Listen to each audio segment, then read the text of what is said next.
kita lanjutkan kuliah kita. Topik kali ini adalah dasar-dasar elektrometri.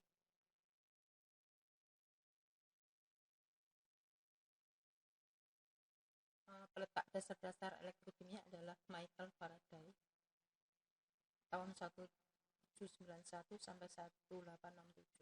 Kemudian Faraday mempublikasikan penelitiannya yaitu hukum Faraday di tahun 1833 sampai 1834. Hukum Faraday mengatur hubungan antara jumlah listrik yang melalui larutan dan jumlah logam yang dibebaskan pada permukaan elektroda. Kesimpulannya, Faraday dalam temuannya dinyatakan dalam bentuk dua hukum, yaitu hukum 1 Faraday, jumlah penguraian kimia yang dihasilkan oleh arus listrik berbanding lurus dengan jumlah listrik yang melalui larutan elektrod. Jadi W sebanding dengan Q. Kemudian hukum 2 Faraday, jumlah zat yang berbeda yang dihasilkan oleh jumlah listrik yang sama berbanding lurus dengan berat ekivalen zat tersebut. Jadi W sebanding dengan ekivalen, berat ekivalennya.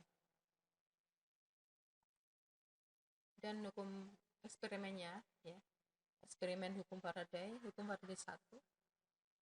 mengalirkan arus listrik yang tetap melalui larutan elektrolit dalam periode waktu tertentu dan menetapkan jumlah spesi yang diendapkan pada permukaan katoda. Di katoda terjadi reaksi apa? Reduksi, ya. Jadi nanti ion-ion logam itu akan mengalami reduksi, kemudian dia akan nempel di permukaan katoda. Kemudian hukum 2 Faraday mengalirkan sejumlah arus listrik yang sama melalui beberapa macam larutan. Misal larutan Ag nitrat dan larutan CuSO4.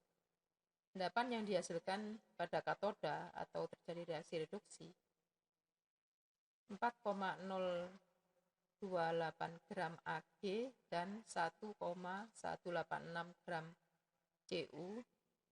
Bilangan-bilangan tersebut adalah rasio dari bilangan 107,88 adalah merupakan berat ekivalen Ag, sedangkan Cu 31,78, yaitu merupakan berat ekivalen dari Cu. Hukum Faraday itu adalah reaksi redoks. Reaksi redoks merupakan reaksi transfer elektron. Ya, jadi ada yang menerima elektron, ada yang melepas elektron, ada yang menerima elektron. Ya, yang melepas elektron berarti apa? Oksidasi, ya. Kemudian yang menerima elektron reduksi. Sebagian besar reaksi elektrokimia adalah reaksi transfer elektron. Reaksi redoks dapat berlangsung pada suatu sistem yang dinamakan elektroda. Sel elektrolisis, reduksi terjadi di katoda, kemudian oksidasi terjadi di anoda. Bagaimana kita menghafalkannya, ya? Jadi ini huruf mati, ini huruf mati, ini huruf hidup, huruf hidup. Kemudian ini reaksi Seng, ya, Zn2+ plus 2 elektron. Jadi dia menangkap elektron, Zn mengalami reaksi reduksi. 1 mol ion Zn2+ membutuhkan muatan listrik sebesar 2, ya ini karena muatannya 2 kali 6,02 kali 10 pangkat minus 23 kali 1,02 kali 10 pangkat minus 19 kolom. Sama dengan 2 kali 96489 kolom. Atau ini harga ini sama dengan 2 Faraday. Dari contoh di atas dapat disimpulkan bahwa 1 Faraday sama dengan banyaknya muatan listrik yang memberikan perubahan bagi satu ekivalen zat pada suatu reaksi elektrokimia. Ini sifat-sifat ion dalam larutan. Jika kita melarutkan NaCl dalam air, maka yang terjadi seperti ini. Jadi Na akan terpisah dengan Cl, jadi logam. Ya Pak, ion Na+ akan terlepas dari Cl-. Kalau pelarutnya itu semakin banyak atau air semakin banyak, maka semakin jauh terpisah. Masing-masing ion akan dikelilingi oleh air. Jadi ini ion natrium akan dikelilingi oleh H2O. O lebih ke negatif muatannya, kemudian H lebih ke positif, maka O ini lebih dekat dengan Na. Jadi ini adalah ion natrium yang terhidrasi. Ya, jadi jari-jari Na, ya ion Na itu kan tanpa hidrasi kan segini besarnya. Dan ketika dia terhidrasi maka dia akan lebih besar. Ya, seperti ini. Cl-nya kalau Cl H-nya lebih dekat, ya, H lebih dekat. Karena Cl muatannya negatif, H lebih positif. Jadi baik Na maupun Cl kedua-duanya dikelilingi oleh air. Ya, jadi solvasi itu seperti itu. Ya.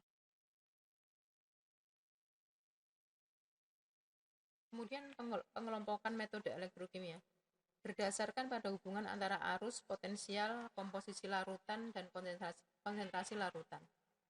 Yang pertama, kuantitas yang diukur adalah EMF atau potensial terhadap konsentrasi larutan yang diteliti. A. Metode penunjuk sistem stasioner. Pada metode ini digunakan sejumlah kecil arus, bahkan 0. Variabel yang diukur adalah potensial dan aktivitas atau konsentrasi. Sebetulnya aktivitas dan konsentrasi berbeda ya, nanti akan dijelaskan kemudian. Contoh, titrasi potensiometri dan potensiometri dengan elektroda selektif ion. Itu adalah metode penunjuk sistem stasioner. Kemudian ada metode penunjuk sistem transisional.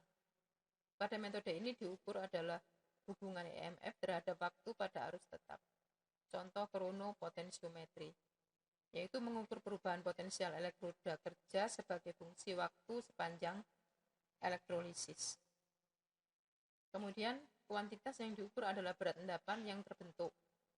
Contoh elektrografimetri. Produk elektrolisis ditimbang sebagai deposit pada elektroda. Kemudian yang ketiga, kuantitas yang diukur adalah konduktan atau resisten. Contoh titrasi konduktometri. Yang keempat, kuantitas yang diukur adalah hubungan arus dan potensial. Contoh polarografi dan voltametri.